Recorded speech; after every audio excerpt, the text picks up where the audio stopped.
Simple click. Test. Perfect. Let's give it a test now.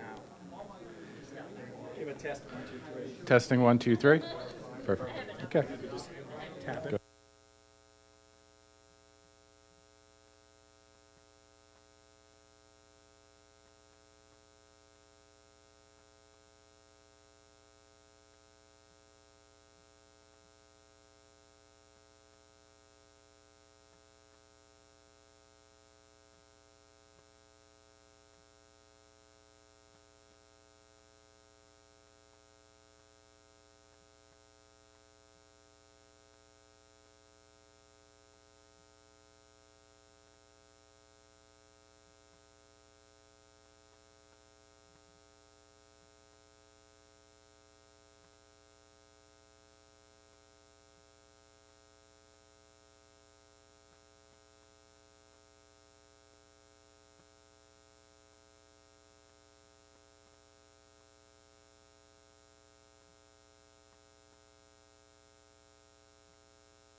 Testing, testing.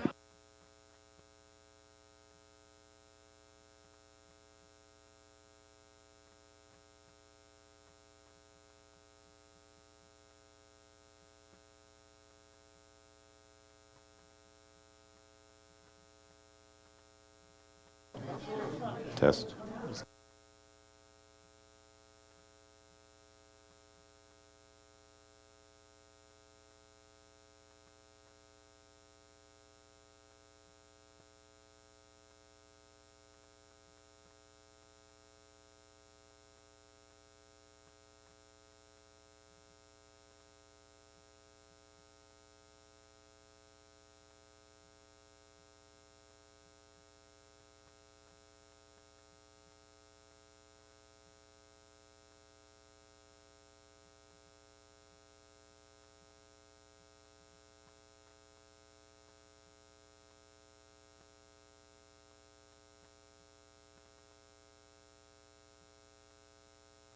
tap it.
Okay, that was the only glitch for the night. I hope so. Welcome. Few, as usual, announcements before we get started with the program tonight. We still have tickets for the Mansfield Reformatory. We've opened it up to the public, so you could actually have maybe like a family prison party. Just, invite everybody. But if you've never been, it is just an awesome, awesome facility. We've got it you need to be there before 7 because they lock us in. Not quite literally, but they close the doors behind us. So you've got to be there between 6:30 and 7 to get in. And then we've got the whole word of the place until 11 o'clock. You can use flash, tripods, light painting. The only thing they restrict us to is no drones and no models this year. And when you sign up, because I know all of you are going to sign up, make sure you can download on their site. You can download a release form. You have to fill and sign out that release form, so you don't sue them if you stub your toe or something. So the air show field trip is we're selling tickets for that. We've got a lot of time to sign up, but keep in mind that we've got 3 days. We got front row box seats. We've got 3 days. But you don't know what days fill up fastest, and nor do I. They just fill up as they fill up. So if you've got a day you have to go, I'd suggest you get in there and register for that. We still have the black and white exhibit at Heights Art Exhibit running through August 10th. So this is a big one. I'm going to spend a little time. I'm going to throw Denise under the bus a little bit. So we have a new chair for our nature competition, so she's not going to be here next week when it happens. But what's different this year is because of AI, we reworked our rules a little bit. So I want to challenge every one of you. Plus, it's the first print competition. I really suggest you read through the competition rules. It's on the website under programs, competitions, and just read through the rules. There's things like, how big can a print be? First one, we should make them a cookie how big can a print be? And Bill, you can't answer. 187 square inches, right? And no smaller than 80 square inches. So there's things like that you need to know. When you're looking at your print, if you're looking at your print, you turn it around this way and put the label in the upper left-hand corner, things like that.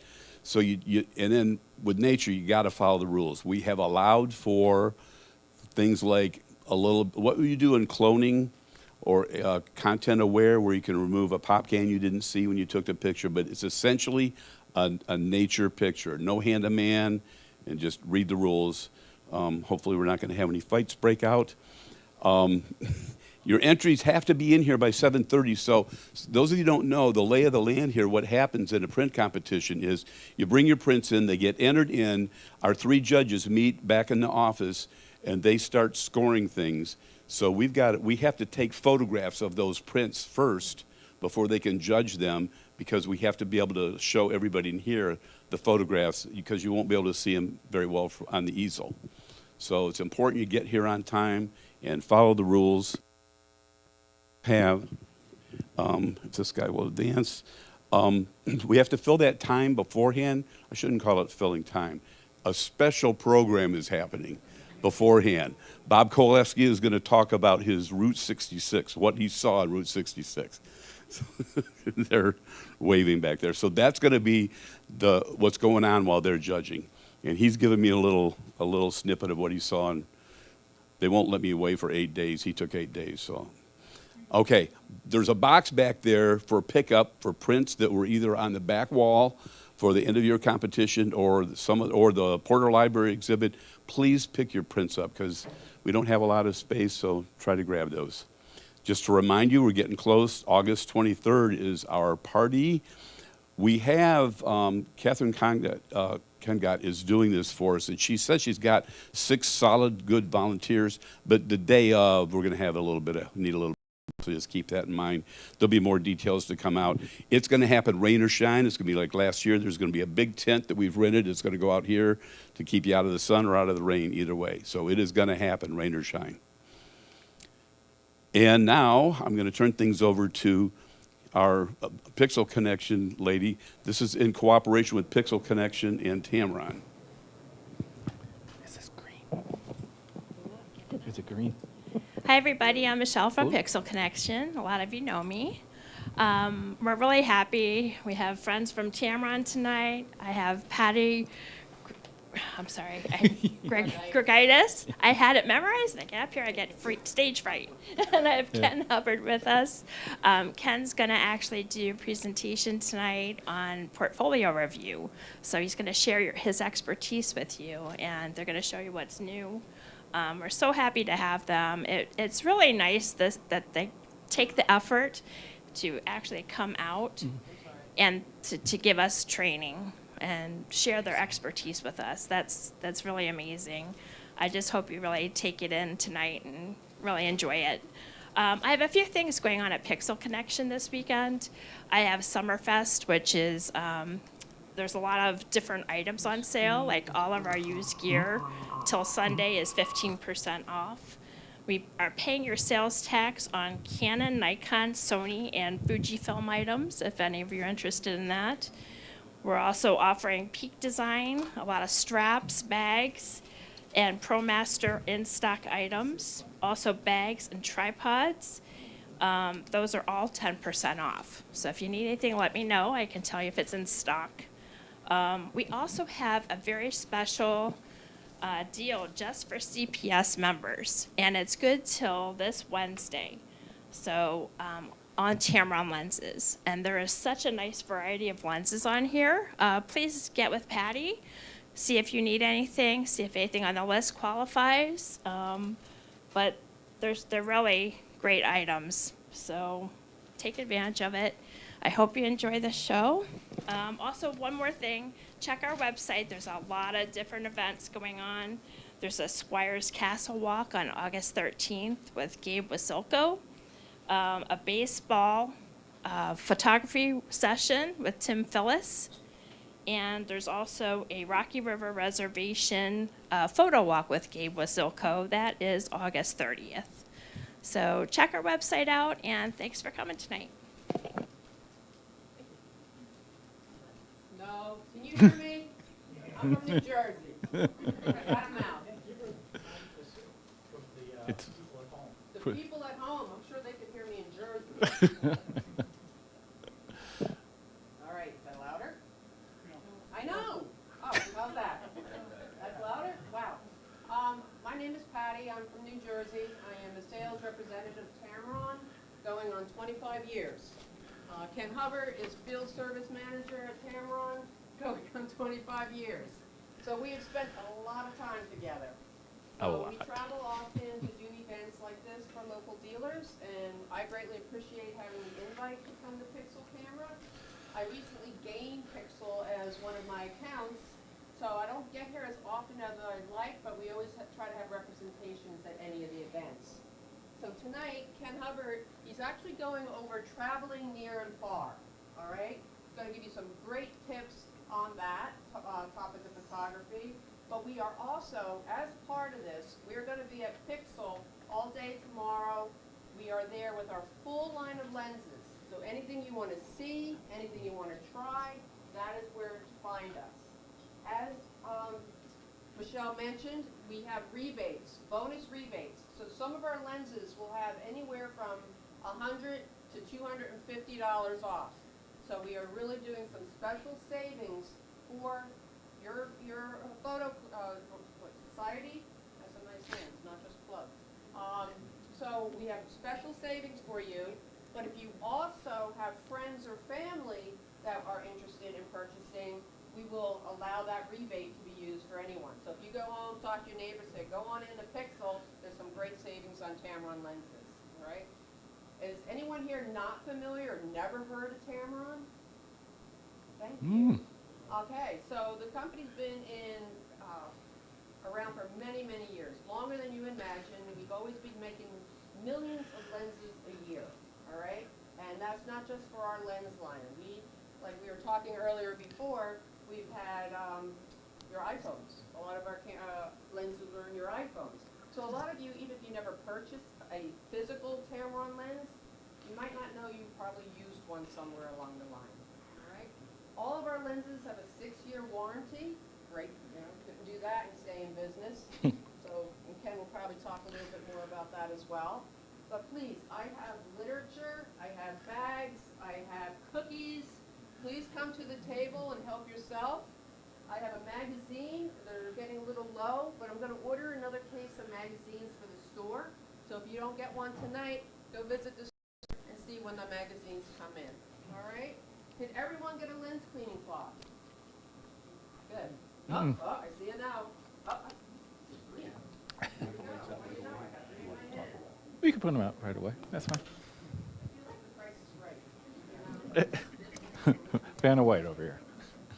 So at that, thank you very much, and I'm going to turn it over to Ken. All right. I want to thank everybody for coming. The Cleveland Photographic Society. It's great to be here. It's been a while since I've actually done a presentation for a photographic society or camera club. We used to do tons and tons of them. I still do some judging for a couple of them in New York State, which is always fantastic. And I definitely want to thank Pixel Connection for hosting the event here and all of you for coming out. So today I'm going to talk about travel photography. It's one of those types of photography, especially if you travel with your family, that I tried to avoid. That's why I think this prison workshop is perfect. You know, you can leave them there for a couple of weeks, go on a trip somewhere and stuff like that. That would be kind of good. It can be tricky because you don't have the time always, or if you take a tour. That was the last time I gave this presentation. Somebody said, well, I'm going on a tour of all of Italy, but it's on a bus. What do I do? I go, well, let's sit down and talk about this because that's a hard one. So, but hopefully you'll get some tips and tricks on this. It's going to be a fast and furious presentation. I have a lot of information to give you, and it's Friday night, and I don't want to hold you till about midnight here. As Patty said, my name is Ken Hubbard. I've been with Tamron 25 years. I have a team of field service reps. They used to be called tech reps, but we do way more than that. We teach, we do videos, we do everything. So we're now called field service reps and stuff like that. So I won't go further into it. If you get me talking about myself, that'll take an hour on its own. So first we're going to start off, what is travel photography? I knew I was going to do that. PSA, the Photographic Society of America, definition up there, but I felt it was a little constricting because it was very precise with certain words. So what did I do? I kind of rewrote it myself. I wasn't happy with it. So just before, about 2 hours ago, I decided, you know what? Let me Google what comes up. What is travel photography? And you know, with Google now, it's all AI. That's the first thing that comes up. And this is actually the definition. I did not change a word now. It's just like, that's pretty darn good. So, and because it's broad, and it basically gives my philosophy of what it is. Travel photography is a genre of photography that focuses on capturing the essence of a place, including its landscape, people, culture, and history, with the goal of conveying a sense of place and inspiring others to explore. That was the key words that I really liked. Inspiring others to explore. Even if it's their own backyard. So many people say, well, I can't go here, I can't go there. There's so many places close by that is a day trip. That's still travel photography, because basically you're trying to tell a story about a location. Doesn't matter where it is. And again, when somebody sees it, they're inspired to photograph it as well, or something similar to it. So that's why I kind of like this definition of what truly is travel photography. So, and it could be anywhere. This is Mexico. I'm really bad at pronunciations. Guanajuato city. What I love about this city is that it's a colonial-based city. All the architecture is colonial. And what that does for me is you would never know this is the middle of Mexico. It's maybe like an hour or so from Tequila and a couple of places around there, maybe a little bit longer, but it's a beautiful city. So, and they also have an inclinator, the kind of thing that goes sideways up a mountain. So we were riding this all day, and then we're like, you know what, why are we doing that? Why don't we wait till sunset and take it then? So, and has anybody ever been on an inclinator? That was the hard part. Low light and the clicking going up and down. So every time it would stop, like kind of do that click, that's when I would fire before it's clicked again. So things like that are just little tips to kind of help you. I would say I took about 20 images going up it. this one was the sharp one because I timed it just right. And that's a key, not only going at the right time to get the image that has the most impact, but also taking multiple images. Don't trust that one shot.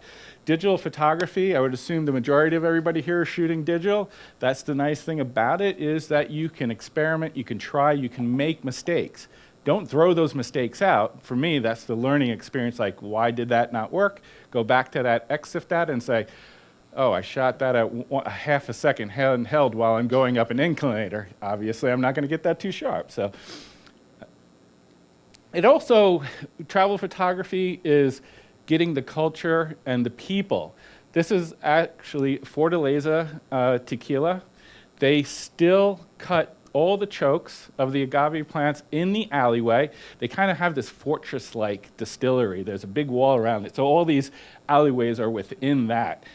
And they hand cut them, they roast them, and they still use gigantic stones to grind it all down. A very traditional way of making tequila, but it was really interesting. Fortunately, one of my field service reps was born and raised in Mexico. They were closed for the day. We went up to their little red door and he knocked on it. He talked for about 20 minutes. He goes, they're gonna come back. He talked to him again for another 10 minutes. Okay, we're in. They were actually giving a private tour to a dozen bartenders from around the United States that somehow he finagled to get us on that tour. So if you ever go to a country, find somebody that's a relative or somebody that's from that country, because they might be able to talk you into some places that normally you won't be able to go. Then sometimes you just get lucky. Fortunately for us, Patty and I have been with Tamron 25 years. And for the 20th anniversary was right during the middle of COVID. And they normally send you to Japan, because that's where we're based, for your 20th anniversary. We had to wait 5 years for that. But we got to go alone. And sometimes things happen. With travel photography, you have to be ready. It's one of those, have your camera ready, be set to go, because one of the shrines, there was an actual wedding. We had a guide, and he's like, he saw it happening before we did. He's like, holy cow, just wait. This is really kind of cool. They came their procession out. They walked right by us. As you can see, everybody else saw them too. But this is one of those types of things where, unfortunately, it's going to be more of a snapshot because it's just so fast-paced. You're just capturing the moment. And that's fine, because not every photograph has to be gallery worthy or something like that. You have these extra shots that tells the story of the whole experience. If you're going out there to get perfect precision on every shot while you're traveling, you're going to get pretty frustrated. Think about all those secondary shots to help fulfill the gaps in that story of that trip or that wherever you're going, and this is one of them. It's not a perfect shot, but I got the procession in there. You can see the shrine in there, and I was pretty happy with just being able to get that much of it. Then nature and all that.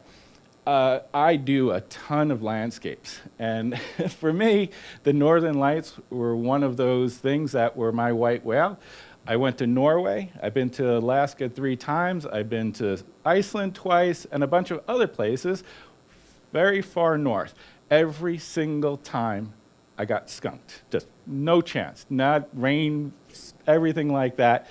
So finally we decided to go to Bettles, Alaska. So if anybody wants to capture the Northern Lights, Bettles, Alaska is inside the Arctic Circle. It's a little town of a permanent, I think, 11 residents.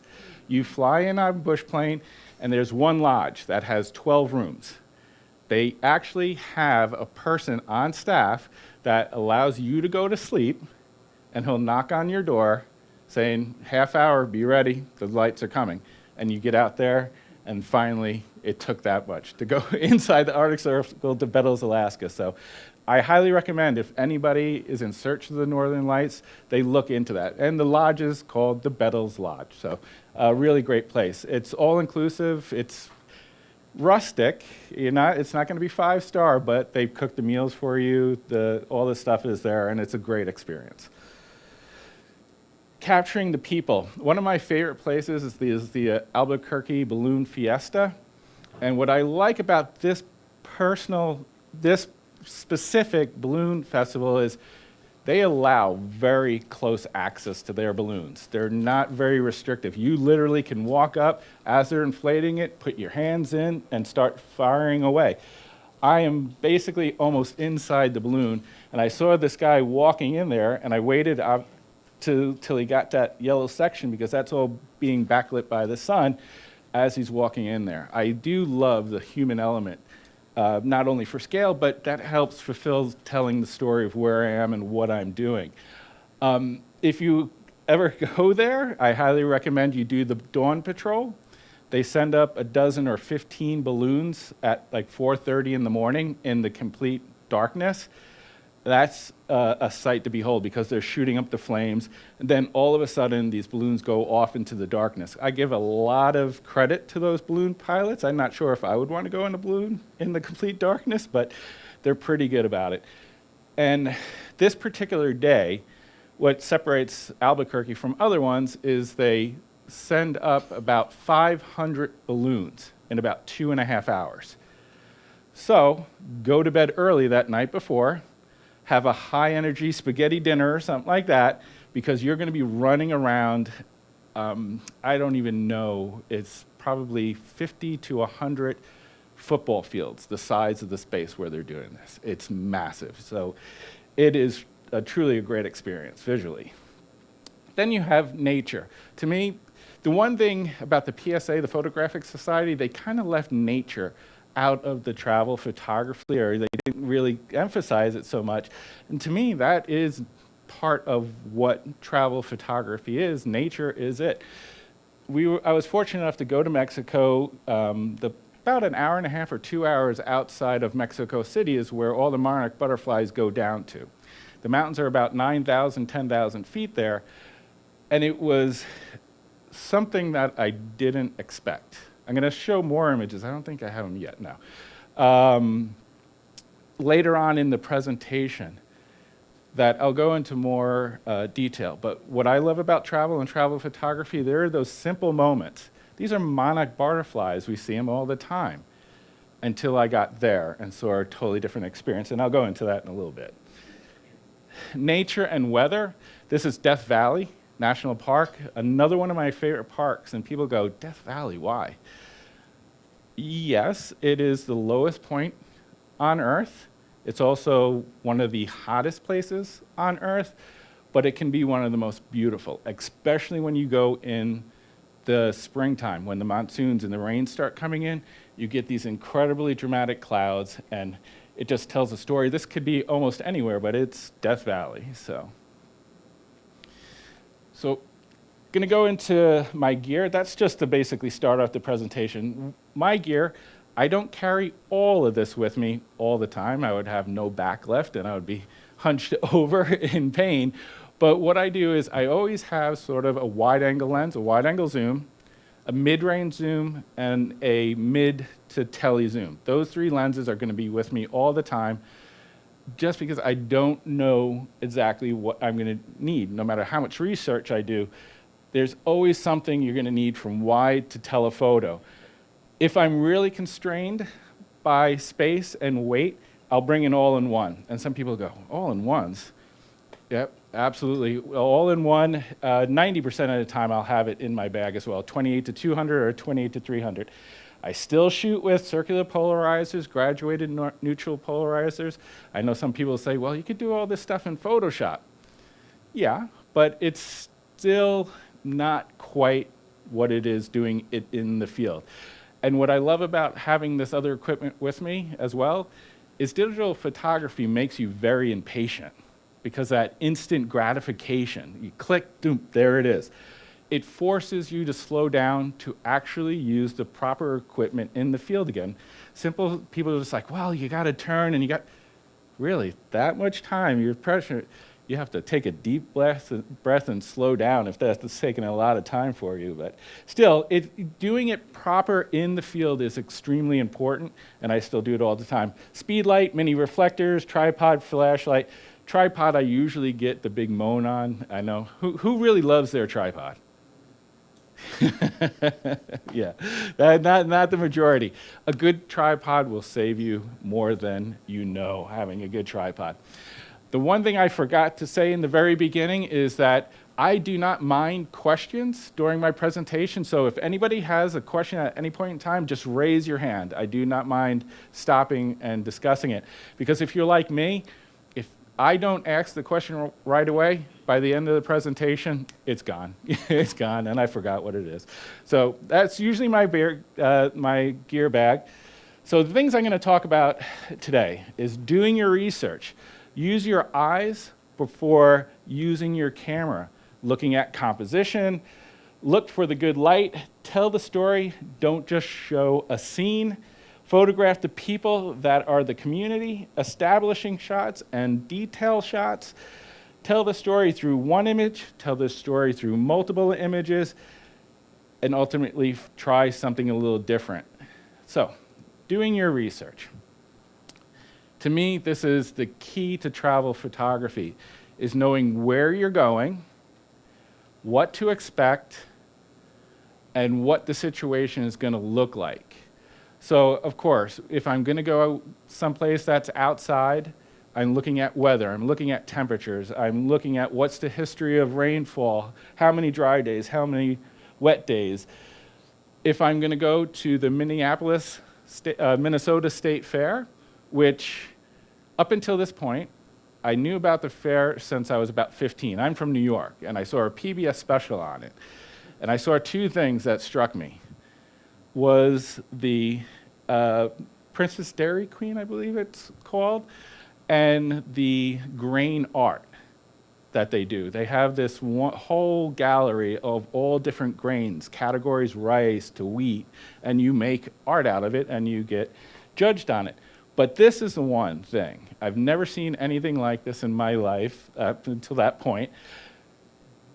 And fortunately for me, at one point, I had one of my tech reps, she was from Minnesota. And she worked at the 4-H at the Minnesota State Fair.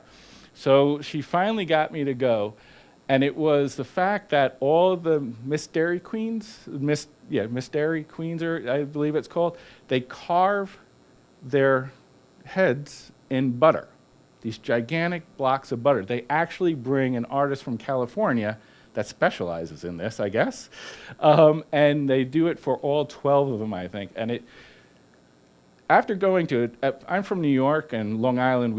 We have state fairs, but they're nothing like this. The visual of going to it was stunning. It literally was, when I was there, I think I waited about 2 hours before I started taking pictures, because visually it was pretty overwhelming, everything that's going on. So I kind of just got a lay of the land. But I did my research, I downloaded the map of it, and that's when I went, oh boy, I got to do this in 2 days, okay. The hours, looked at what the temperature is going to be, everything like that, just to make sure I was able to enjoy it, but also get the images I wanted. If you go to a little different location, no matter how big it is or how small it is, the Minnesota State Fair is big. Not the biggest in the country, but it's pretty big. Then you have towns like Apalachicola, Florida, on the Panhandle. Very small little town. And why would you go there? Because it's a pretty interesting little town. It's based on oyster farming in the bay. They actually just reopened it after 5 years. They had to close down all the oyster farming out there just because the river wasn't reaching it anymore. And when you go to a small town like this, knowing that it's going to be smaller, you meet very interesting people. This is Cooper. He came out of nowhere while we were shooting the oyster boats here. And there's times where you go, okay, let's just see what happens here. And you kind of trust it and stuff like that. He sat down and for 2 hours gave us the entire history of Apalachicola. And we were just like, where the heck did this come from? Then we asked, hey, do you mind if we take your picture? And he said, absolutely not. He's like, as long as my boat's in the background. So it's amazing when you travel, the experiences that you have, but go there knowing what the situation, like this was learning, I learned a little bit beforehand about the oysters, but it was more about the town layout, what to expect and stuff like that. Then you have Japan, another country that's pretty overwhelmed, pretty overwhelming. There's so much going on. But in Kyoto, there was two places I knew I wanted to go, is Gion, the older part of town where the geisha are, and we actually didn't see any, but that's okay, and the market that's there. And the reason why I wanted to go to the market is because I love food. And this particular market is, what, Patty, about 80% about food? All food, all the time. If it's not, we ate it all. So, you know, knowing that, at half the time, even though I did a lot of research, we had no idea what it was. You know, it's pretty interesting going there. But do your research, and what it does is, in a situation like this, it prevents you from going places that you just don't know. And like I said, there were points where we're like, okay, where are we? And you have to break out the map again and find where you are and all this other stuff. But, you know, do your research to kind of know where to go, when to be there. Like that, too, was everything I did research on is go there when it first opened to the market because it's less crowded. Not all the stores might be open, but that's okay. There's plenty that will be because within an hour or two of it opening, it's a madhouse scene in there. So just learning that stuff. Going to Norway, especially Northern Lights are going to be prevalent in the winter, but understanding that when we were there, understand that the light, at one point, the sun never broke the horizon. So you had about 3 hours of this unbelievably beautiful, soft light, but that was it. So you really have to do your research because your time is so limited during the day. And Norway is sort of in this track of weather that you can either get massive amounts of snow in winter or a lot of rain. We got the rain. So we were prepared for it and stuff like that, but doing the research. Then this is north of Bishop, California, and going to wildlife. The wild horse is up there. You can do all the research sometimes you want, but sometimes it's out of your realm of knowledge and to like especially if you only have a limited amount of time. What I recommend is hiring somebody who knows. And fortunately, we have a photographer based in LA that specializes in the wild horses of California. So we said, hey, we're going to be up in the Bishop area this week. Are you available? Within the first 15 minutes of being there, he had us to a herd of about 100 wild horses out there. And I keep this particular image because I like it, but this particular image, and I think photography should do this to everybody every once in a while, it brought me back to being a little kid, that excitement that you get from capturing an image. These two were going at it for about a half hour, so I was keeping my eye on them, Then all of the other horses kind of separated from them, and they started going at it. And my recommendation is if your gut tells you to fire fast and fire your camera a lot, even if your camera starts smoking, keep shooting that camera. Because that's what happened. They started getting more active, then all of a sudden, because when I shoot wildlife, I shoot with both eyes open, I saw the black one go up, and I'm just like, oh no, don't you, and I'm saying to myself, don't you buffer, fire, and then he came down on the white one. I'm just like, I think I got, and I said to myself, after it had, and I shot through, let them separate, and literally I said to myself, I think I got it. I scrolled, yep, I stopped everything just to see, and that overwhelming feeling of excitement came over me, and I hadn't had that in a very long time, and that's what the great thing about photography is.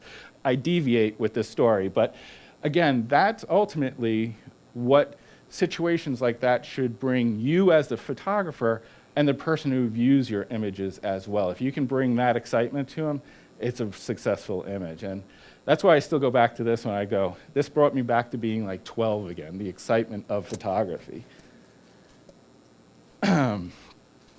This is Bolivia. I'm going to show another image of this as well. When going to a foreign land, especially a land like Bolivia, this is Salar de Uyuni. It's one of the largest salt flats in Bolivia. Doing your research is knowing what happens in these locations as well and when. During the months of February through May, they get their rainy season. In this case, there's about 5 different thunderstorms surrounding you, just all over the place. They get tons of rain, and this salt flat floods to about 16 or 18 inches. What's unique about this specific salt flat is that it has an elevation of 1 foot across its 5,000 square kilometers. So in the morning when you first get there, it is one gigantic mirror. And no matter how much research you do, when you step out of your truck and you stand in the middle of this, you're not going to know what to do with it. It's just, there's just so much visually going on. And again, it goes back to, no matter how much research you do, it can be overwhelming at times. How much does your research involve looking at what other photographers? That's a great question. I'm just going to get into that. What I do, once I found out all the details, I write down sunrise, sunset. Is there going to be moonrise? Is the Milky Way going to be up? What's the weather going to be? What's the elevations going to be? What am I going to pack? Da-da-da-da-da-da. The next thing I do is I go online and start Googling images of. And the reason why I do images of is because I want to be able to see what I'm in store for when I'm going there. I just don't say, oh, summertime images of Salar de Uyuni. I don't need that because it's going to be all dry. I said, images of Salar de Uyuni in May. And all this will come up.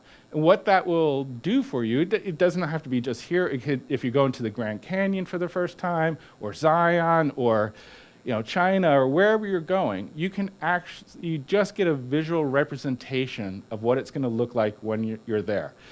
I don't try to emulate it because everything's going to be different when you're there from when the person's going to be there. The sun, how many clouds, what stuff like that. It may be rainy, it may not be rainy, but it just allows you to be prepared. So yeah, definitely every single location. I still go back, even if I've been to a location 4 or 5 times, I'll still go back as a refresher, look at my images, look at some new images of things that are out there. So. If I can build on that a little bit, when you're doing travel, it's always the temptation to get like the postcards Yeah. that have a standard. The best ways to avoid that when you're doing research that way? Still get the shot and make that the first shot you get. Get that out of the way, then have fun. Yeah, because trust me, I've been a photographer, professional photographer for, just calculate how old I am, about 30 years. And when I go to a location for the first time, especially a place like Bolivia or Japan or whatever it is, there's some iconic shots out there that are just stunning. Of course I want to go there and get that shot. So if I can, I make sure that's the first thing I do, get that out of the way so I don't have that pressure, and then it actually will. It'll allow you to be like, okay, I got the shot, now I'm going to get my shots. And I can almost guarantee your shots will be better by doing that. Just get it out of the way. And don't tell yourself, I can't, that's already been taken, because this is going to lead me to another story, which I wasn't going to tell, but now I'm going to tell it. So my dad gave me his Minolta XG1 when I was 12 with his 3 lenses. I proceeded to take, I think it was a 100 to 300 at the time, something like that. I just proceeded to take it apart into how many ever pieces it was and tried to put it back together because I was just curious of what was going on inside that lens. It's still in a shoebox in my closet. Seriously, it's in a shoebox. So, but anyway, I got a roll of film. I live on Long Island, and we have a place called Fire Island. We have the Fire Island Lighthouse. It's iconic to me. It's the images I've seen all my life, I've gone to all my life. I went there, set up my little tripod, taking a picture, the boardwalk leaning line up to it, all the stuff. And this guy comes up to me. He said, "Kid, why are you taking a picture of the lighthouse? There's been 1 million pictures taken of this lighthouse." And if you knew me when I was a kid, I was shyer than shy. I couldn't talk to anybody. I would buy stuff in a store. Even at 18 years old, I would buy stuff in a store, take it home, didn't quite fit right. I didn't want to go back and return it, just that shy. But at 12, for some reason, I turned to this guy and go, "But it wasn't taken by me. I don't know where it came from, It never came out again. But at that moment, it was, and that's what your thought should be. Even if you've seen this location, you go to Yosemite and go to Tunnel View, or you go to the Tetons and you go to Snake River Overlook. Yeah, two iconic places of Ansel Adams. You have to take that picture. It would be a shame not to take that picture, you know, because it is a beautiful location. So, does that answer the question? Okay, good. So, use your eyes before using your camera. Now, okay, just checking my time here. So, use your eyes before your camera. What I usually do, especially if I go to a place for the first time, like Salar de Uyuni, or even if I go to a new place that has something new added to it, I keep my gear inside the camera first, and I look around. I love Washington, D.C. I think it's a great city.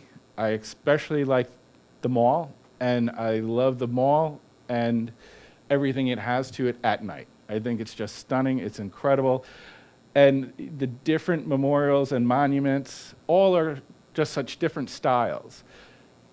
They went back to a very classic, and I'm very glad they did this, the World War II, the way they did. It is an amazing, if you've never seen it, it's a pretty amazing memorial. But this was the first time I was there. So, and it's a big spot. So what I did is for the first 15 minutes at night, just walked around, looked at the elements of it, what caught my eye, what little things, what angles I wanted to shoot at. Because if I don't do that, I'm going to be there for 4 hours, taking this shot, taking that shot. So I try to evaluate what it is I want to do. So I just kind of wanted to lead into it first, you know. I went all the way back out, went back to where I came in from, so kind of introducing what memorial it is. The leading line into it, you kind of get some elements in there, and then I just start fine-tuning it. I went over to where those little pool is with the little fountains, turned around and put the Washington Monument in it, but very low to the ground. I literally have the camera on the ground, shooting straight in, because I love shooting at that angle, especially with water, because the water element that's in front of you looks so much bigger than it actually is. So kind of changing that angle in there. And you'll notice, my mom's German, so I look at things very symmetrical. I mean, I just realized I was going through the presentation this afternoon. I'm like, wow, I even have 4 spires on the right side, 4 spires on the left, 4 fountains per, you know, I'm just like, whoa, that's really, I got to change things up a little sometimes. But no, it's just the way I look at things, and I like that symmetry to it. Then I saw this wreath that was laid down, and I think it was from the Netherlands, it says. It wasn't even from the U.S. or somebody in the U.S., but someone from the Netherlands put that down. And it's an amazing wall of all the stars. And at night, it just glows just so well, especially if you go there early enough, just after dark, because you still have that ambient light in the sky. So if you use a long enough exposure, it turns that nice bluish color. Then I went to a different angle of it. I wanted to sort of make it simpler, because it's such an amazing color against that blue, and just the wall is pretty dynamic. I went all the way to one side and kind of shot it from that angle. It doesn't, you kind of get that crazy reflection on it. But then it just, look around, always do that. And if you're going to a place, after you did your research, this is Little Havana in Miami. Get to know your subjects, especially if it involves people. How many people love to walk up to people and start taking their pictures? Yeah. There's always one or two. This is one of the hardest things for people. And trust me, it's extremely hard for me as well. I'm getting better at it, but I still have that 16-year-old comes out, you know, that shyness comes out. But what it does is, if you keep your camera to your side, don't hide your camera, let them see you're a photographer, but if you just start talking to them, ask them questions about what they do, they ease up. And once they ease, like doing a portrait. If you take a portrait of somebody, especially a relative, and you just put them in front of the lights, you don't say anything, what's going to happen to them? They're going to do this. If you start talking to them calm and kind of get them relaxed, you start relaxing, they start relaxing, And they go, especially here, the cigar makers, they just go back to their natural routine. And after about 5 or 10 minutes of talking with them, it wasn't as if I was even there. They never asked for money. They never, there's no little tip thing there. There's a couple of cigar shops that will have like little tip jars. I didn't go in there. I always give them a little something afterwards, not a lot, like $5 each or something like that, just for their time. I don't do it right away. You do it afterwards, and they're always pretty happy about it. There is one person I did right away, but there's a particular reason to it. But this guy, and part of me just didn't want to show their faces. I like the fact that I just concentrated on the cigars, because there's this one particular person that took me by surprise. And I was just like, oh, that's interesting. So I was talking to them and taking pictures, and I think, how do I reveal who this person is without showing their face, but kind of who they are? And it turns out it was a woman with a nice wristwatch on, nice nails and all that, in the cigar, rolling cigars. And this was her profession for about 25 years. I did not expect that. I don't know why I didn't expect it, but yeah, she was the only woman in any of the cigar shops that I went into.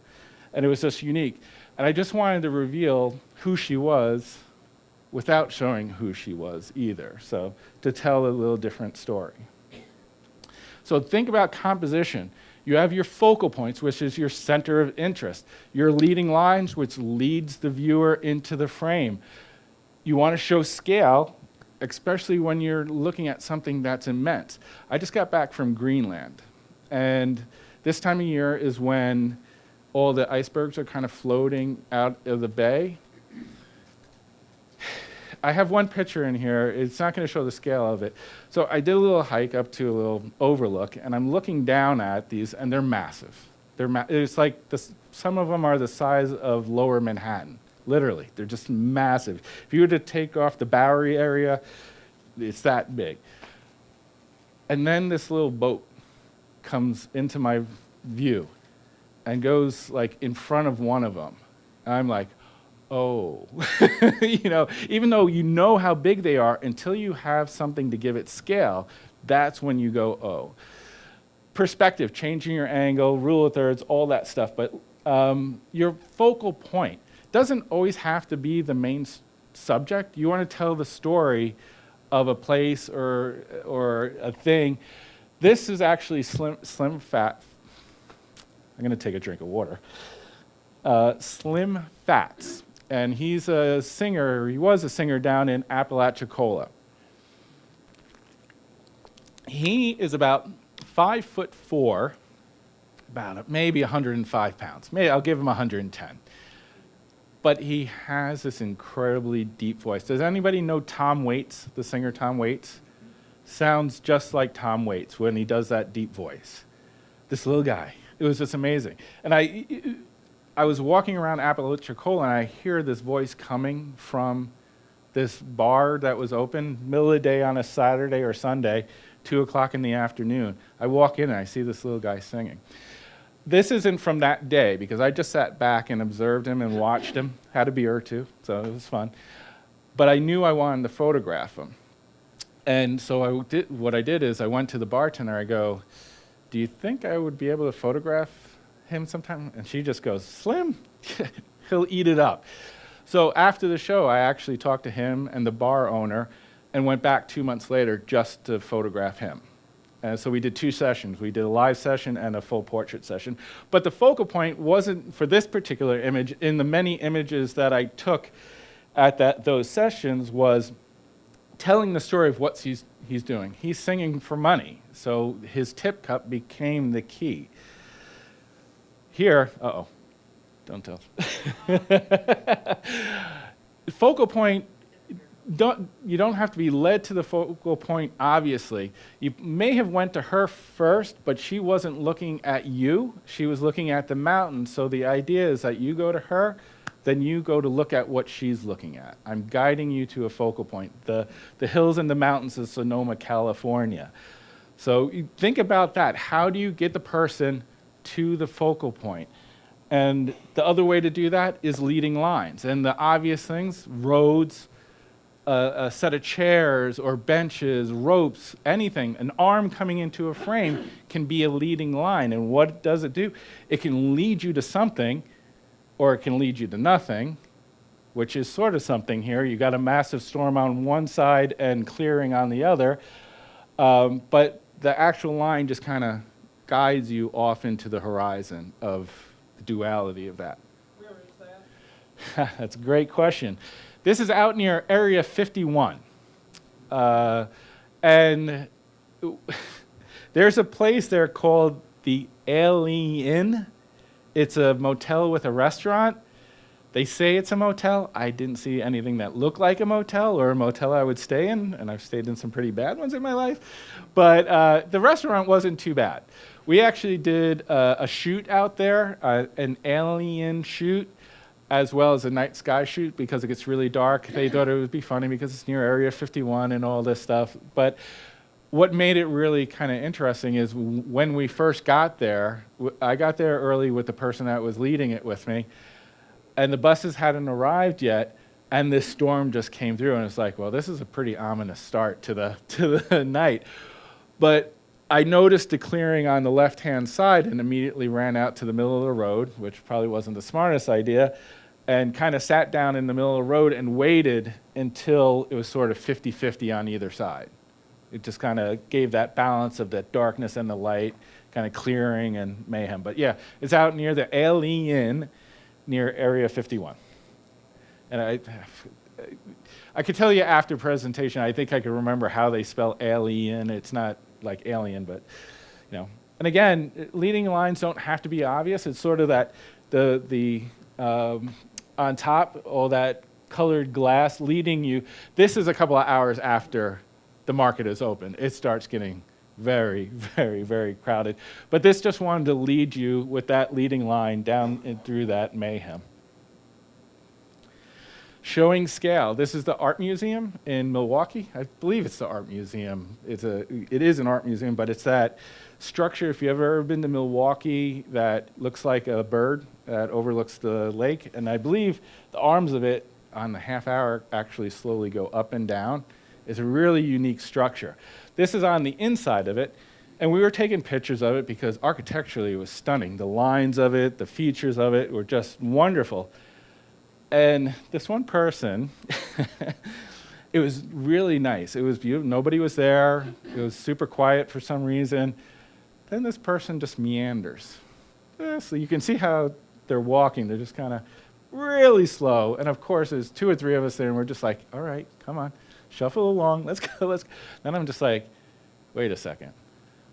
That actually shows what the size of this actually is, having her walk into it. So it actually turned out for the best that that person walked in there. So sometimes if you get frustrated by something, try to make something of it because it could actually make the image a little bit better. And in this case, it does. I have plenty of images without anybody in it, and it's kind of boring, but having that person in it kind of gives it that scale of the size of it, but also makes it a little bit more interesting of an image. So here's going back to Solar to Uni. You can see it's kind of impressive, but I had my coworker walk out into the frame. He's only about 15, 20 yards in front of me, but I'm using a wide angle. You kind of start seeing the craziness of this place. Just putting him out there to give scale of it, just this tiny, he's from me to probably the exit sign there. But using that wide angle, he looks really small, and you get that grandness to it. This was one of the first times I ever did, literally got out of the truck for the first time, was just like, spun around. I must have done it 4 or 5 times, just spun around. I'm just like, and said to him, I have no idea where to start with this. And what I ended up doing is the first picture, this is well into the shooting. I basically just took some clouds. I used a long telephoto and just took some clouds, horizon dead center, which is a no-no, right? That's one of those rules. Don't put the horizon. Yeah, I'm being sarcastic with it. Put the horizon in the center and just tried to get a certain group of clouds and a certain reflection. And then started adding a little bit more to it, a little bit more to it, a little bit more to it. Usually that works for me, even if it's shooting something macro like, say, an iris or an orchid, a really intricate orchid that you look at and you go, where am I supposed to start with this flower? I'll isolate a small section, then I'll add a little bit more, and then that helps my brain work in the sense of, okay, now there's some order to this mayhem that's going on. But it's beautiful at mayhem. So I highly recommend, because Bolivia is getting a little better again. It had a couple of years there that were a little sketchy, but I hear it's supposed to be getting better again. This should be a bucket list place. It will just floor you, the beauty of it. You go into, the town's called Uni, and the salt flats are Salar de Uni. So perspective, how it changes things.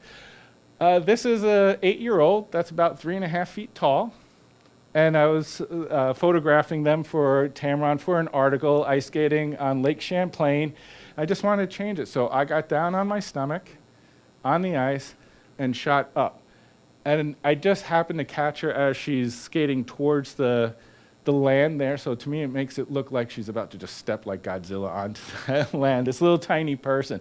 And I love doing that. You just change that perspective because it gives something different to the image and makes it look surreal compared to what actually was there. Another thing, perspective isn't just going higher or lower or left or right of something. It's, to me, looking at something a little bit differently. These are the shrimp boats down in Charleston. And there was this nice reflection. I liked the ripple reflection that I was getting.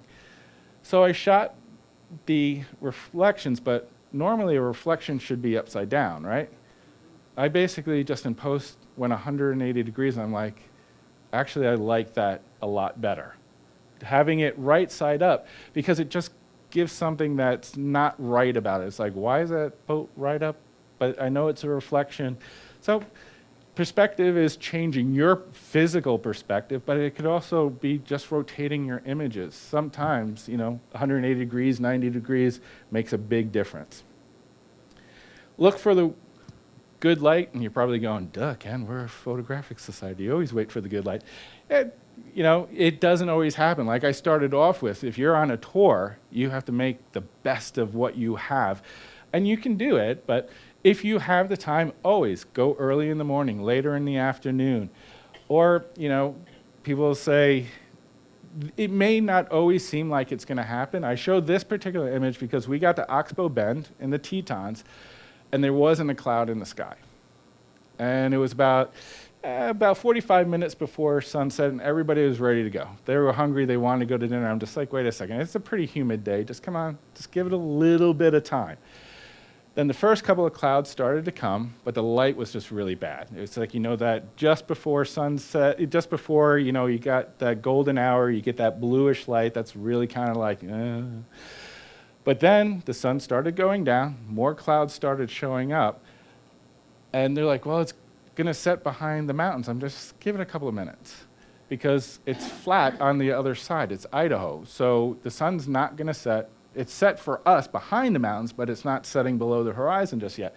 And just before it was setting the actual horizon, it blew up with pinks, purples, and oranges and stuff like that. And they're like, oh, I go, sometimes you just have to wait. Just wait a second for that light to happen. And this is a good example, sort of. This is Greenland. The opposite of Norway, when you go to Greenland in the summertime, the sun never sets. Literally where we were in Ilulissat, the sun never set, which is kind of mind-boggling when you wake up at 3 o'clock in the morning and it looks like 10 o'clock in the morning. It's just bright all the time. But in this case, we were fortunate enough we had some clouds come in. And the sun does go down, and it just brought in a little bit more dramatic light. So even if the light isn't perfect, try to look for more dramatic light, and hopefully you get lucky and stuff like that. In this case, we did get lucky with the light. But sometimes not perfect light actually is better for the scene. This is a very small little town just north of Ilulissat, and it was just a rainy, damp day. But it's a tiny little fishing town that, to me, added, I didn't want bright blue skies for here because everything is weathered. Everything looks like it lives through bad weather, so why would I want perfectly blue skies? So to me, the weather that we had, and it literally did rain, it snowed, it sleet, within about 2 hours while we were there. So the whole day was perfect having that particular weather. And me, I like mist and fog and all that. The next sequence of images are over about 20 minutes or 25 minutes in Apalachicola. We arrive where the shrimp boats are, and it is dense fog. So we play with long exposures, have the boat go by, the sinking boat on the right-hand side. That ultimately is one of the features that I want. You know, just like anywhere, as the sun starts coming up, the fog starts burning off, and there's still a little bit of remaining fog. You get that beautiful warm light, but what I love is, where's my pointer, is that guy right there in that kayak. You go back, this is about 10 or 15 minutes before. I mean, this was dense fog. You know, you can't see past that boat. What is that guy doing in dense fog in a Florida river filled with alligators and a kayak? You know, that's what I'm thinking. I'm just like, I'm surprised we're seeing this guy. He didn't become Gatorade or something like that. It's just like, where did he come from? But then think about what's happening with the light. If I'm getting that nice warm light on that sinking shrimp boat, what's going on behind me with that fog and that mist still there? Fortunately for me, a shrimp boat was just coming in, and all that mist and fog is being backlit by that rising warm sun, so you got that beautiful orangey glow to it. I will say, some people might want to ask, how much Photoshop do you do to your image? Or Lightroom now, whatever you're going to be using. Every image has Photoshop or light work done to it, I'll admit it. But what I do is I shoot a very flat image because I know I'm going to do post later. I want to make sure I have all the highlights, even though, you know, you got your sliders now that can save highlights. I try to shoot knowing that I'm going to enhance it a little bit later. I don't push it beyond something that isn't natural. I try to bring it to its natural point. So there's Photoshop or Lightroom done to every single image, but just enough. It tends to be more brightness and contrast and a little bit of color. Yeah, that's my kind of, that's not working today. You know, look for that good light. She's a professional hula dancer, so she knows what to do, and sometimes you trust your model of what they're doing. We had her moving in a different position, but all of a sudden she moved and she started raising her hands. That's when you know. If she's doing that, and all of a sudden the light starts streaming down because it was a cloudy day, but she was looking up and she was paying attention to where the light and what was breaking and what wasn't. So trust your models for it. In this case, sometimes simple light is really great light. This is the bar that he was playing in, and I had brought lights to light him, but really didn't need it because they had a gigantic barn door, and it was a super bright day. So we just opened that barn door all the way. That beautiful side light came in, and what makes Slim Fats so photographical, you know what I'm going to say, is that face. I mean, that weathered, wrinkly face. That's really what makes him special. So just having that simple side light come in. What I will say I did is I did bring a reflector. I did put up a reflector to the side of him because just to add a little bit of light to come back in. But that's all you needed. This is Denise. She was a woman I met in Napa. She was sitting at the bar reading a book at lunchtime with a martini. And I just saw her with the hair, you know, the clothes. I'm just like, there's something more going on here. So I asked the bartender again. I go, do you think I could photograph her? And she goes, Denise, absolutely. So we went over to where the wine library is, and I didn't have any light. I just had my camera with me. So she was talking, and I was getting to know her story and stuff like that. And I'll go into that a little bit later. But there were a lot of shadows underneath. So what I did is I kind of rearranged one of the lights that was above her to hit her book and asked her to look down. So the light's now hitting her book, becoming a reflector to fill in some of those shadows. So sometimes nature will give you light. Sometimes just look at how you can simply change things. Just add a little bit back in, take away some of those shadows. And that's what's kind of lighting her face enough that you're not getting these heavy shadows as she's looking down. Tell a story, don't just show a scene. The 9/11 Memorial in New York City, yeah, you have to show everything.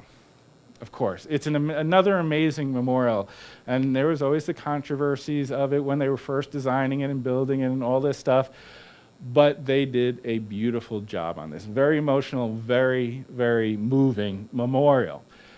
The overall is amazing, but what to me tells the story of this are obviously the names that surround each of the fountains and the waterfalls.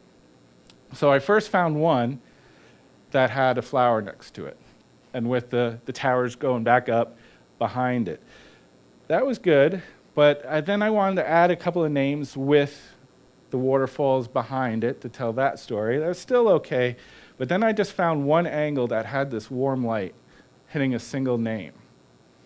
And that, to me, became the most stirring one of there. It's a collective of all the images, but when it comes to that single name with that just really warm light coming down upon it, is kind of makes it for me. So when I travel, a lot of times it's very easy to take snapshots. Here, dink, dink, dink. But there are those secondary shots that surround it, like I said earlier, that help tell the true story of where it is, what it is, and how it makes you feel. And they might not make, the images I'm showing you may not make you feel the way they make me, but when you go to a location, trust your gut. Don't worry about what's going to affect somebody else. More the chances than not that if you go to take a picture that you're just like, wow, this is going to be special, chances are it's going to be special. If it's moving you, it's probably going to move somebody else. So establishing images and detail images, going back to what I'm saying, you need the establishing shots to help tell the story.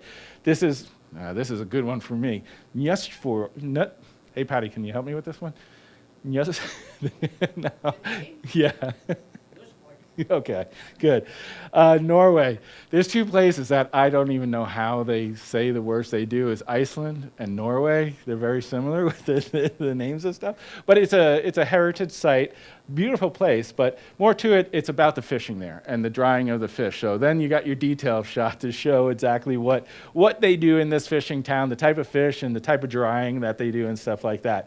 Or you can just be having fun fishing in Alaska, and then the establishing shot of our great guy filleting that salmon. You know what's going to happen after that. That's getting cooked up, and it's going to be a great meal. So have both.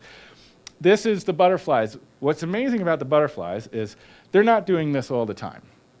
And it's not really much of a shot because you don't even know what's going on. There's a whole bunch of orange speckles going on there. But all those orange speckles are when the sun comes out, they start flying around.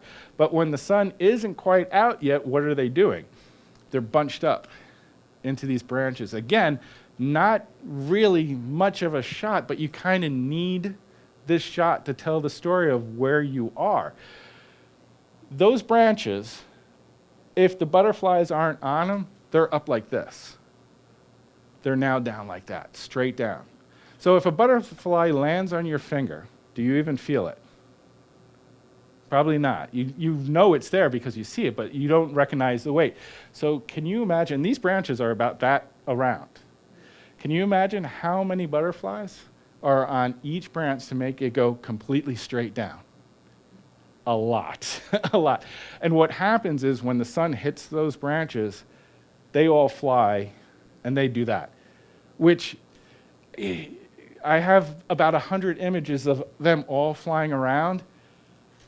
I don't even know what to do with them because it doesn't make any sense to the viewer, but you kind of need it to be part of the story because ultimately it comes down to getting the close-ups of them, or if you can get close-ups of them flying. But this is another place. If you can get down there, it's 2 hours out of Mexico City. If you can see this, when that sun comes out for the first time, and it's literally a snowstorm of orange monarchs flying all around you, you just kind of sit and stop for a few minutes and watch it. It's pretty crazy. Tell the story through one lens Oh, I'm doing pretty good. Through one lens. This is back to Apalachicola. You can tell I like this tiny little town because it's a very colorful little town. Just a quick side note story. When I say colorful town, I believe her name was Mary. She has a golf cart, but she also likes adult beverages. So we were there, and I think it's called the Oyster Bay Brewery or something like that. We're sitting there at the end of the day having a beer, and Mary comes driving up with her golf cart, and the bartender goes, "Oh no." He goes, "She just got arrested for the third time drinking and driving in her golf cart, and now she's driving her golf cart again." So it's a colorful group of people down there. But this is, on a less brighter note, this was about a month, about 30 days or so after the hurricane that came through. And I had driven, Apalachicola didn't get hit too bad because there's a barrier island. You can see that kind of helped save it, but the towns just past it. I live on Long Island. I've been through plenty of hurricanes. I've seen hurricane damage, but not like this. I mean, some of the towns, all that was left were slats. And I came back, and I'm just like, I couldn't take pictures of that. There's no reason to.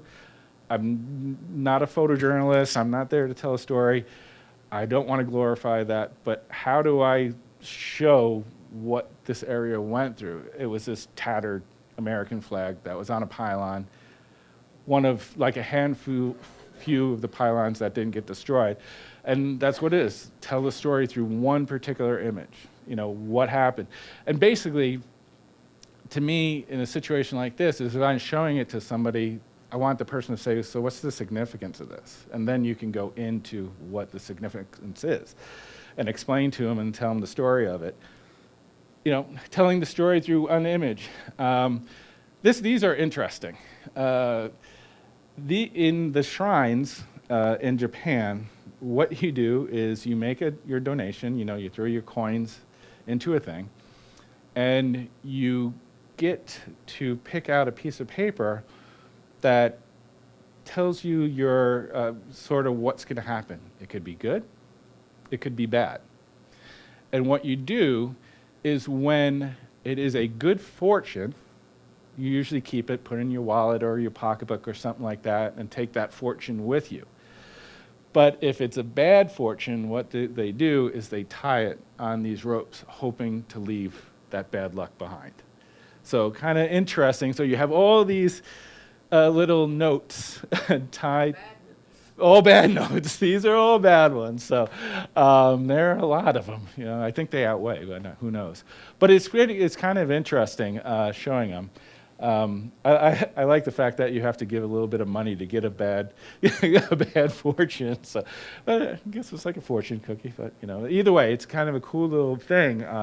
And when you think about it, they do take it very seriously. It's the customs over there. Are very, very strict. And sometimes there's an image, I know you hate this image. Sometimes there's an image that I just like to say, hey, you make up your own story behind this guy. Obviously there's something going on there that his nose is actually frozen. But no, this is Kevin. Kevin, I'll tell you, sorry. Kevin is the dog sled guide up in Bettles. And just to put things into perspective, the one night we went out to photograph the Northern Lights, it was minus 45 degrees Fahrenheit. So it was cold. But the great thing about Bettles is when you land there, it's probably going to be about 15 degrees below zero. They take you immediately to their barn, and you get these gigantic coats, these gigantic boots, these gigantic gloves, and literally at minus 45 degrees, didn't feel a thing. The only way I knew it was really cold is that at the time I was using a shutter release that was a cable shutter release. And the very first night I went to bend it and it just went completely cracked. I was just like, oh, it's cold out here. So tell the story through multiple images. Back to Salar de Uyuni, just because it's a unique place. It is a salt flat, and it does flood. So I show that image with the amazing weather that happens there, but it actually is still a working salt flat. So they do collect the salt. They have all these little mounds in certain areas where they are mining for the salt, not mining for the salt, but collecting the salt. They let them sit in the mounds so the salt can dry, and then they go out onto the salt flats with these gigantic trucks, pick them up, and they bring them to local purveyors of salt. And literally, this is how they sell the salt in Uni. These old men or women have their little places and just piles of salt. And the flame is how they seal the bags of salt, So kind of tell the story through what actually, it's a beautiful location, but it's way more than just a landscape. There's the whole community and a whole other side of what goes on there. And I can't even tell you how old that guy is. He did not speak English. He wasn't really into talking, but he didn't mind his picture taken. He was like, he smiled and usually what I do is if there's that lack of communication, I just point at my camera. They'll either shake their head yes or they'll shake their head no. So ultimately, tell the full story. Just a lot of times it's unfortunate, people who aren't photographers and all they have is this, which is fine. This is a great creative tool. This is what they're doing. Click, click, click, click, click. Go home. They don't download it. They don't do anything. So as photographers, think about it a little bit more. Tell everything that's going on. Photograph the people. Ultimately, for me, this is becoming more and more rewarding just because I'm getting more comfortable with it. This is just one of the fishermen in Greenland. My eye goes to that one barrel with those green ropes. Those crabs look really, really good. But, I wanted to ask, can I buy those from you? But no, he makes his living off of this, goes out every single morning fishing, gets what he can, and they have their little fish processing plant that brings it back to Ilulissat and all the other towns in Greenland. So very self-sufficient, cool little place. Back to Slim Fats. I love black and white to this day, and his face and himself just calls out for black and white. Just beautiful. And spending 2 days with him, it was pretty amazing. I think he's passed away because I haven't heard anything from him in a couple of years, unfortunately. But his story was amazing. How did you wipe that? This one is the same thing. The barn door is open. Basically, just the barn door is open. That side light coming in and a reflector on his right side. So you got the barn door light and a reflector off to the side over here. Just a silver reflector. Okay. Yep. Just simple, super simple. Yep. Yep. How do you keep track of the little details in the photos, things like salt processing, Uh-huh. remembering that the clay, Usually I have a notebook. If it's something that is really offbeat that I'm not going to remember, I'll go back and write it in the notebook after a day of shooting. I usually don't have time to actually write it down as it's happening, but I'll go back. What I also do is, if there's like little placards or explanation, things that give me reference to where I am or what I'm doing, I just take a quick picture of that. Especially when we were in Japan, when you walk into a shrine or a temple, I would take a picture of the map, so I knew which temple it was, all that stuff. So there's usually some sort of key. And in that particular circumstance, I also look at what's going on in the image. He had the bag in his hand, and I just in that case just remembered as even later on that day that's what happened. But so yeah, just write it in a book as a reference note and stuff like that usually. So yeah, because it's hard, especially when you're out all day and shooting a ton of images. You're just like, okay, where was that? What was he doing and why was he doing it? So just try to take some side pictures that will help reference what's going on. So more about Slim Flats. Like, what made him so special is he was a unique character. His guitar is actually a custom guitar. He's such a tiny man that regular sized guitars are too big for him. So he actually went to a guitar manufacturer and had them make him a specific size just for him. He's played with so many different people, so many things over his career.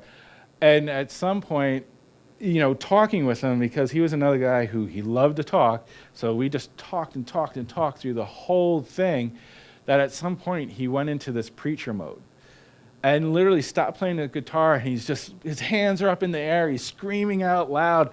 Then he came back. He's like, that was always one of my favorite things I would do during one of my shows. He's like, out of nowhere, I would become this preacher with this amazing voice, and people would just be like, the mouths would just open. And it basically, my mouth was open for about 5 seconds. I'm like, keep shooting, Ken. This is the time you need to shoot. And then he just gives you that face. I mean, ultimately, this is my favorite picture of him. And again, very simple lighting, same thing. Barn door, silver reflector. Sometimes that's the best way to go. I didn't want to use strobes or anything on him and not make it look, didn't want to make it look studio. Just keep it natural. And I mean, those eyes are pretty fantastic. This woman. So I talked about usually giving people a couple of dollars afterwards. This is New Orleans. I kind of put in the balconies in the street behind it, so that kind of gives that part of it away. And she was a fortune teller. And she was nice. She was friendly. And I point at my camera, and she just looks at me. I take out a $5 bill. She shakes her head yes.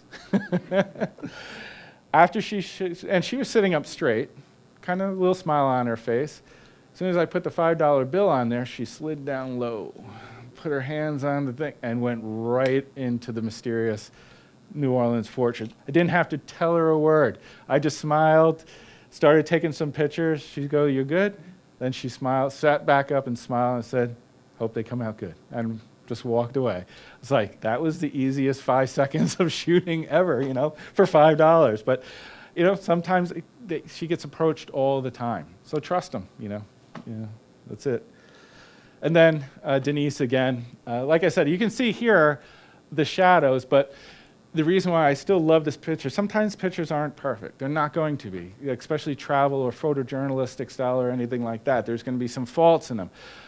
But her family during World War II went to Indonesia. They were in Indonesia during the time, and her and her family were in an internment camp in Indonesia area. I forgot which exact country she said it was. I have it written down somewhere, but they spent time there. Her and her dad ended up being able to get out, and they came to California, and he built this book publishing whole thing, and she took over for him, and now she just spends her time reading and having martinis and the thing. And I was just like, wow, that's just a pretty good story. And to me, that's the key, is this: sit down with them, start with a simple conversation. More often than not, people will reveal stuff. If you're genuine with them, you don't try to pry, you don't ask directly, so what's your story? You just kind of let things happen. And it's just like, even if I'm not shooting, when I go out to dinner, if it's a new town, especially a small town, I'll find a pub or something that has a bar. Not that because I like beer, but I do. But that's where you usually can have conversation. If you go to a table by yourself and sit down at a table by yourself, what's going to happen? You're going to be by yourself. If you sit down where there's people, the bar or whatever, I do interject myself, I will admit, I do interject myself into some conversations sometime. And more often than not, I find out way more about that town or that community and places to go in that hour or two that I'm there than all the research I did beforehand. That becomes the ultimately great research. So use that. So ultimately, because I love food, always photograph the food, especially if it's really good. This was a halibut dish that was pretty amazing. Now, in Norway, we were on the Lofoten Islands, and if anybody wants to know the name of the restaurant, I'll have to email it to you. I'm blanking on it now. But this is by far the best seafood bisque I've ever had in my life is on the Lofoten Islands. We literally went back 3 days in a row. It was that good. It was just like, nope, the soup and the bread. That's all we want, the soup and the bread. And again, it tells its own story, and it's For a lot of people, food is a thing that brings joy to them, and they either like cooking it or they like eating it. I like doing both. So just always photograph the food just so you know where it is that they have there. Try something different if you're getting a little bored or a little frustrated. In this case, this is one of the lakes. This is a really red lake in Bolivia. We were now up in the mountains. And it was just too much to take in. The whole view was amazing, but if you shot it with a super ultra wide angle, it was just too far away. Everything would be super tiny. So I turned my camera to vertical, went to like a mid-range 50 or 60 millimeters, and shot 8 vertical images in a row, overlapping by about 25% on each image, and then brought it into Photoshop, stitched them together, and I was able to get the whole view. And the reason why you do that is now you're shooting at 50 or 60 or 70 millimeters. You don't have that stretched out far away look of ultra wide angle. You have more of a normal look of what it looks like to your eye. So try something different. There's usually a solution to something. Sometimes there won't be, but to create your image, you just have to take a couple of minutes sometimes to think about it. Which leads me to sometimes don't think about it. Just go with your gut. That's the flip side of it. Sometimes you have to think a little bit to figure it out, and sometimes just do it. This is Estelle. She is the owner of B&B Burrito in Hatch, New Mexico. If anybody likes hot peppers, like jalapeno type peppers, Hatch, New Mexico are some of the most famous in the world for their flavor. And B&B Burrito is a really great place. You probably wouldn't go in there if you saw it for the first time, but definitely go in there if you find yourself in Hatch, New Mexico. And Estelle, when I first walked in there, I stopped for a second because it looked like my grandmother, who's from Germany. Estelle's from Mexico. I was like, oh. I literally stopped in my tracks. The white hair, the smile, the glasses, everything. I was like, what's my Oma doing in B&B Burrito? And she's been dead for like 30 years at this point. So I started a conversation with her. Again, turned out to be super friendly, super nice. And I just said, I really have to take your picture if that's okay. And she said, absolutely. So she stood there for a couple of minutes, just smiled, gave me that smile, and then went back to work. Because sometimes it doesn't matter if it means anything to anybody else, it means something to you.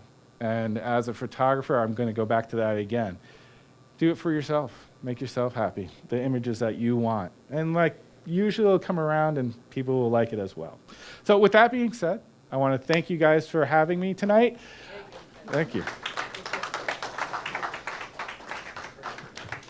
If anybody has any questions. Any questions? Any? No? No? I do have one more thing I'd like to say. Of course I do, right? We are offering, if you enjoyed Ken Hubbard's lecture and his images, we are offering portfolio reviews at Pixel Camera tomorrow.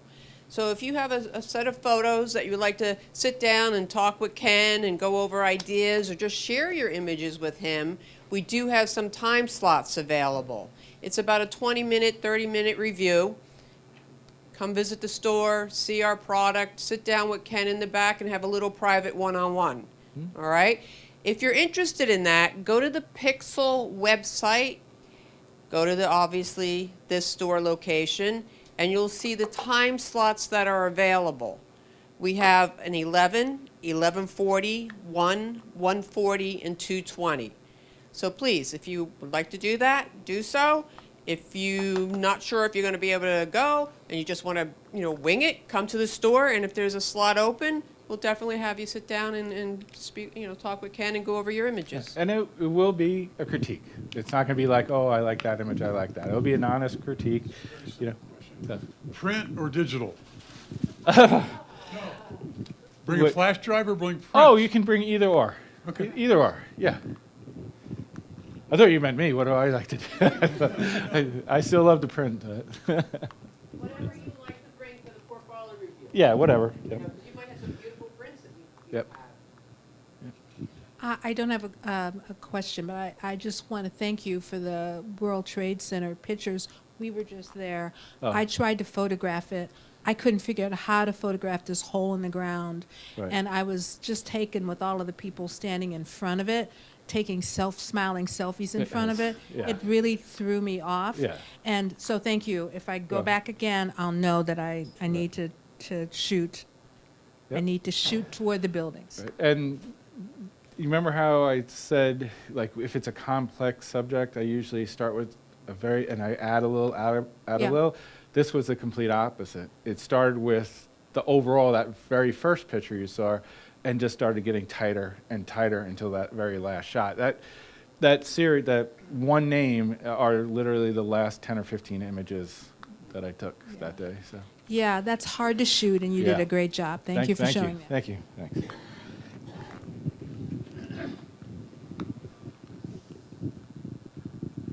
Can you comment on what you use for your carry-on luggage? Oh, okay. That's a great question. I use, when I have my backpack, I have a think tank, and it is the something flight. It is designed because I'm sometimes in smaller planes, like a CRJ 145, that's the 1-row, 2-row, really tiny thing. It is designed that I can put 2 camera bodies, 3 lenses, a flash, hard drives in there, and it still goes in the overhead. First flight, I think it should be still the name. Think Tank First Flight. Because I've been doing some tighter and tighter things, like for